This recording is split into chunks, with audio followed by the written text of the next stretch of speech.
Hello everyone, and welcome to my Sister Wives For You channel. I hope everyone is having a wonderful day.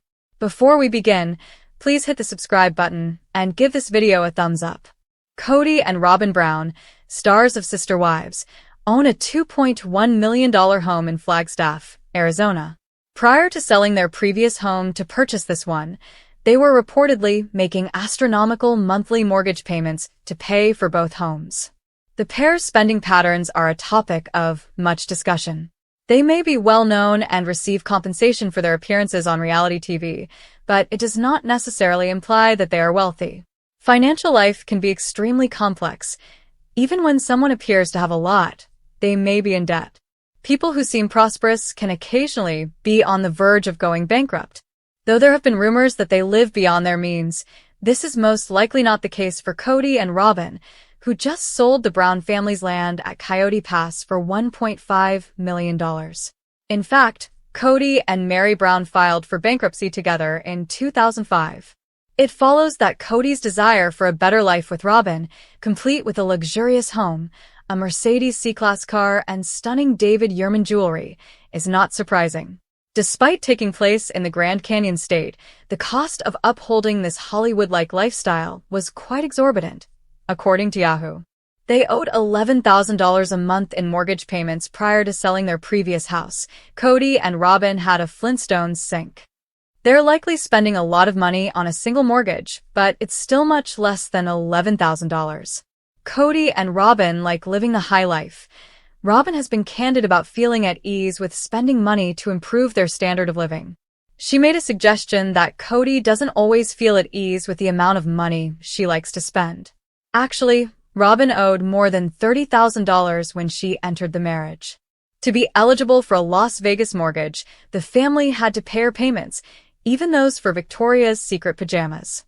Robyn claimed in her 2015 X post that she needed Victoria's Secret clothing because she had very long legs. It seems that women with her body type are catered to by the business. Robyn really shouldn't have to defend herself in this way, and that's fair enough. She pulled out the plastic, made purchases, and then struggled to pay for them. Not many individuals haven't followed suit. Perhaps Kody wouldn't have desired to marry her in the first place if she hadn't invested money on promoting her ultra-feminine persona. Robyn had to deal with internet critics who questioned why she was constantly being harassed about her spending. Before Kody, she was divorced, raising 2 children alone, and doing the best she could. She occasionally lacked the money to buy the goods she needed. Robyn never gets a pass, even though most fans should be able to relate to it. Kody has been drawn into a life of insanity by Robyn, who is seen as a Lady Macbeth-type character. She's probably not that horrible, to reiterate. She appeared to be in a better financial position after getting married. She's actually doing pretty well, based on her current way of living. Robyn spent $70,000 on American Girl dolls, which is a ridiculous amount of money to spend on toys. She might be quite financially comfortable if she can accomplish that, but according to Gwendolyn Brown, Kody's daughter with Christine Brown, Kody has a reputation for extravagant spending. Perhaps he wastes money to appease Robyn, who seems to care less about the cost of enjoying life. Janelle was unable to afford to pay $11,000 for 2 mortgages, so she ended her spiritual union with Kody. Watch her and Kody squabble about their then-unsold Coyote Pass property up above. According to Janelle, she had virtually nothing when she ended their relationship. In order to support the Brown family, she used to go to work. Janelle actually put in a lot of work over years. By taking care of the Brown children, who delighted in her delicious meals and adept housekeeping, Christine provided value. Meri followed suit. Robyn is the only one that gets to live like a queen, even if all the women helped. This explains why there is so much animosity and a lot of doubt over Robyn and Kody's financial situation. Luxury vehicle. Kody's white Mercedes is an expensive and elegant option. Kody owns a collection of Rolex wristwatches. David Yurman jewelry, such as Kody's Heart of the Ocean pendant, is used to decorate both. It's basically a pretty high-end lifestyle and a lot of spending. I hope all of this is within their means. The Sister Wives cast members are living extravagant lives, and there are indications that the criticism they receive for doing so is starting to get to them. They are at ease with their lifestyle and identity. They consider their love and connection to be a part of what Robyn has referred to as the core family. Sometimes, this makes the ex-partners and their children feel alone. The problem isn't how much Kody and Robyn, the stars of Sister Wives, spent. Rather, it's what Kody didn't spend on the others. Being Kody's ex can be difficult. In order to support her family, Janelle had to start anew and work really hard. She is now expanding her company, Tata Farms. This North Carolina flower farm might be able to help her change her situation. There, she is also constructing a house. Meri has her own company called Worthy Up, which is an online community for people to meet and boost their self-esteem. Despite actual difficulties, the ex-partners are doing well, but they don't have the same lifestyle as Kody and Robyn. Perhaps Kody and Robyn's occasional arguments are caused in part by all of this spending. They're finally alone together, so this should be their honeymoon period, but things haven't been easy. Robyn believes that Kody Brown from Sister Wives is attempting to ruin their marriage. Kody's last two spouses to go in the most recent season are sister spouses stars Janelle and Meri Brown. The two were fed up with Kody's unjust treatment. The first sister wife to go was Christine, who later wed David Woolley. At the moment, Janelle and Meri are not romantically involved.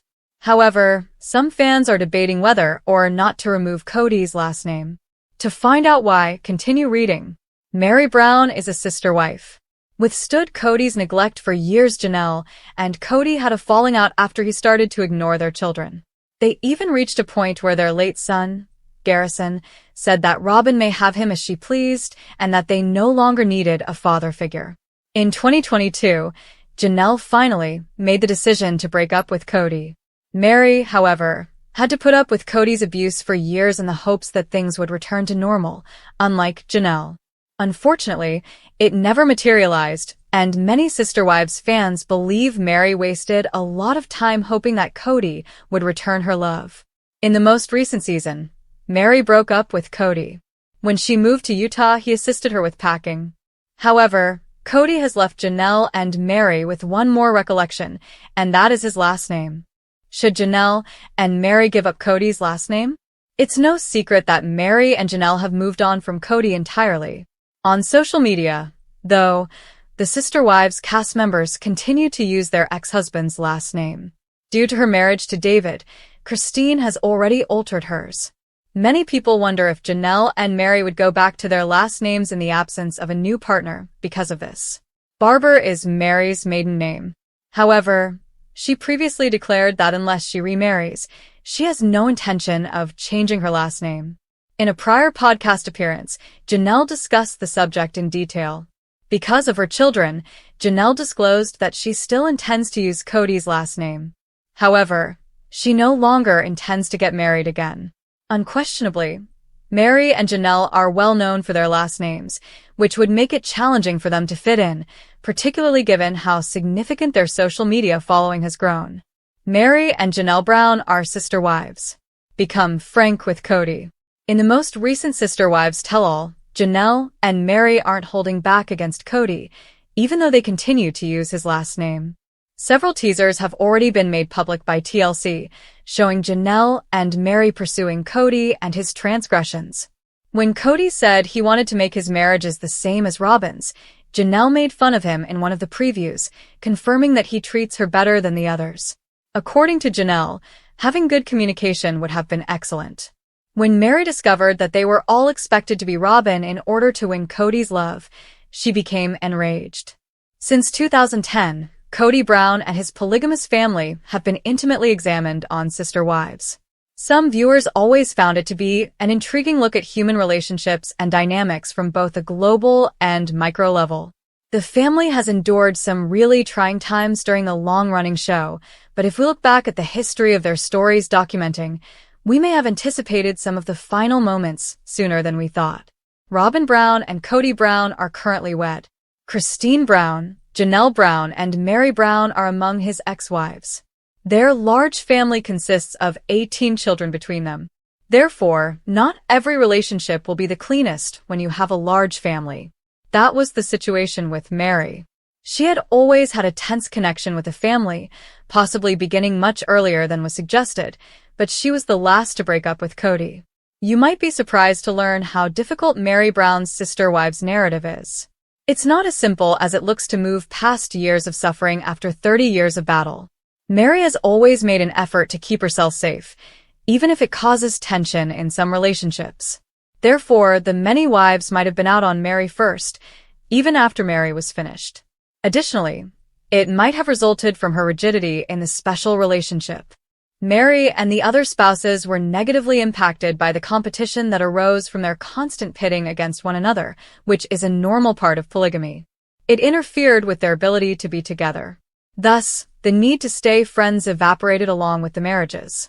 Even though family will always bring them together, it made sense that some connections were essentially broken off as everyone went their separate ways. Removing poisonous aspects from your life is crucial if you want to be able to move on in a healthy way. For instance, Meri disclosed that she felt as though Christine was abandoning her after she and Kody were divorced. There was a feeling of treachery. "I know what kind of relationship she and I have had in the past," Meri stated during a Sister Wives special. "It has been enjoyable. It hasn't been particularly deep, but I've had a great time, and I miss that. For many years, I missed that with her." But before being reminded of her catfishing incident, Meri pretended to be unaware of a certain action that caused a divide when host Sukanya Krishnan quizzed her on it. Christine provided additional context for Meri's disillusionment with their relationship during their conversation.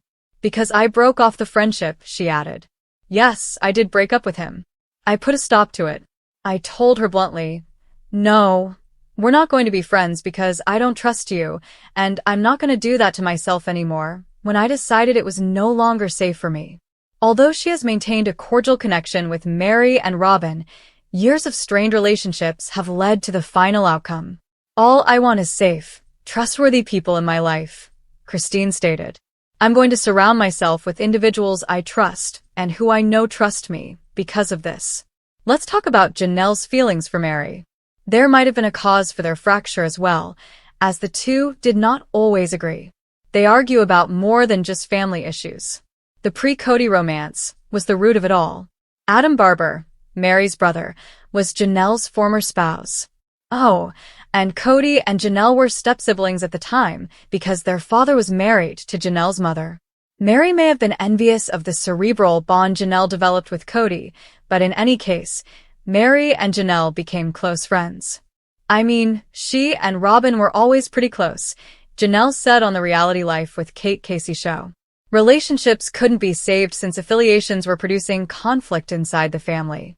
Meri was ultimately a distinct individual from the others. Comparatively speaking, she was more type A than Janelle, who was more laid back. When Meri observed the others had greater luck becoming parents, it affected her because she had a much harder time getting pregnant. Robyn was then added to the family. There was inherent enmity, viewed as a facilitator of the situation. Ultimately, their individual traumas were going to tear the family apart, even though they were all bound together by a common circumstance and experience. Do Kody and Robyn really pay this amount for their house every month? When it comes to sister wives, the drama doesn't stop at emotional showdowns or family feuds. It often creeps into the real-life financial decisions that make fans scratch their heads and ask, "Wait, how are they affording this?" One of the hottest debates lately centers around Kody and Robyn Brown's sprawling Flagstaff home, a house that has become symbolic of the controversial favoritism within the plural marriage. With whispers online and property records doing the rounds in fan forums, viewers are gobsmacked at the rumored monthly payment Kody and Robyn are allegedly shelling out for their house. But is it true? Are they really paying upwards of $5,000, some say closer to $6,000, a month for that luxurious setup? And more importantly, how? What's the actual breakdown, and why does this number feel like both a glaring red flag and a jaw-dropping contradiction to what the Brown family has claimed on TV about money being tight? Let's break it all down, and yes, it's messier than a tell-all episode. To understand the magnitude of what Kody and Robyn might be paying, you have to consider the property itself. This isn't some modest home tucked into the woods. No, it's a 5-bedroom, multi-bathroom house in Flagstaff, Arizona, which is already an expensive area. The home, reportedly purchased in 2019 for nearly $900,000, sits on a scenic piece of land, has all the trappings of luxury, and represents a financial pivot that left other family members, particularly Janelle and Christine, feeling blindsided.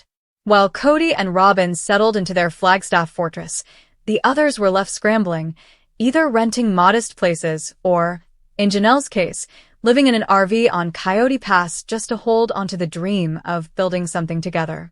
And yet, amid all that instability, Robyn's house seemed like the only constant. Convenient, isn't it? So when fans found out what the monthly payments might look like, the backlash was immediate.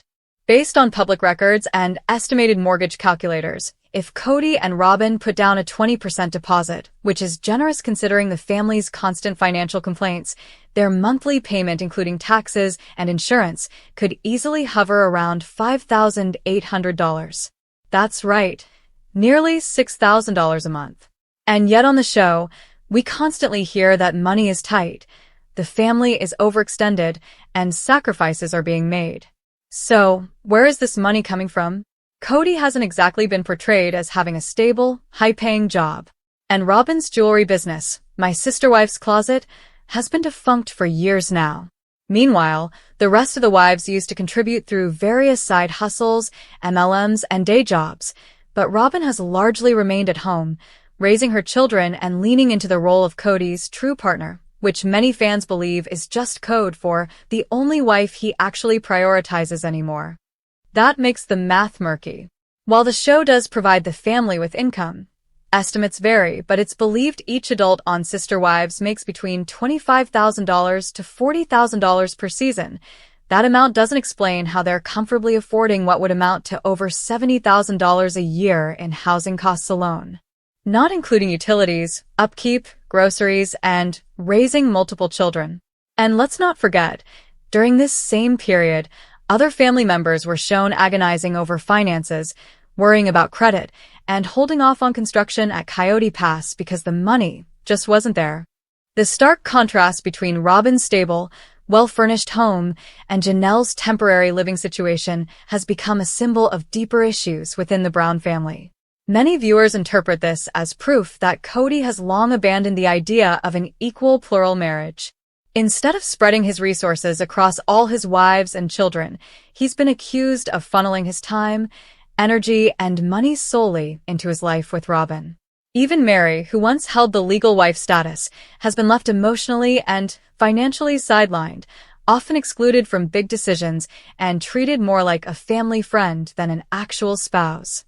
So when fans ask, do Kody and Robyn really pay that much every month? The answer isn't just about numbers, it's about the optics. The cold hard reality is that yes, they likely are. And if not that exact amount, then something remarkably close. But the bigger question remains, at what cost? The emotional toll on the rest of the family has been immense. Christine's eventual departure was partly fueled by resentment over how much Robyn received, attention, support, stability, while she felt overlooked and unloved. Janelle, too, has voiced frustration over money and fairness, especially when she sacrificed so much for the family's dream of building on Coyote Pass only to see Robyn comfortably nestled in a home that the rest of the wives never even got a vote on. Robyn claims she never wanted to be the favorite. But actions speak louder than words, and so do mortgage payments. For years, Kody has complained about finances, yet seemed unwilling to downsize or make sacrifices when it came to Robyn's comfort. The optics are painful. While other family members were stretching their resources and even considering rentals in less desirable areas, Robyn's luxurious house remained untouchable, almost sacred. It also doesn't help that Kody has consistently referred to the move to Flagstaff as a mistake, blaming it for straining the family's relationships and finances. But if that's true, why didn't he consider selling the house and relocating the entire family to a more affordable, centralized property? Why hold onto the most expensive residence while the rest of the family downsizes and disperses? The answer appears to be rooted not in logic, but in loyalty and maybe even denial. Kody seems desperate to keep his relationship with Robyn intact, possibly as a way to salvage what's left of his public image or his identity as a patriarch. But fans have noticed, this isn't the image of a man managing a plural marriage. It's the picture of a man playing house with one wife, while the others are left out in the cold. Ironically, the lavishness of Robyn's home has made her a target for online criticism. Viewers have dubbed her Queen Robyn, and not in a flattering way. From her oversized Christmas trees to her elegantly decorated home office and neatly arranged family photos, everything about her house screams permanence and privilege, two things the other wives were never really given. And let's be real, the idea of Kody paying nearly $6,000 a month to live this selective dream while pleading poverty on TV just doesn't sit well with viewers. The math might add up on paper, but morally, it feels off. And that's what's fueling so much fan backlash. It's not that people begrudge Kody and Robyn having a nice house, it's that it seems to come at the expense of everyone else. Ultimately, whether it's $5,000, $5,800, or over $6,000, the point is this: Kody and Robyn live differently. Financially, emotionally, logistically. They have what looks and feels like a monogamous marriage wrapped in the fading branding of a plural family. And the monthly payment on their house is more than a number. It's a metaphor. A symbol of division, favoritism, and imbalance. For many fans, the home stands not as a sanctuary of family unity, but as a monument to what broke the Browns apart. And every time the mortgage comes due, it's a reminder that some people in the Brown family were always paying a higher price, emotionally, than others.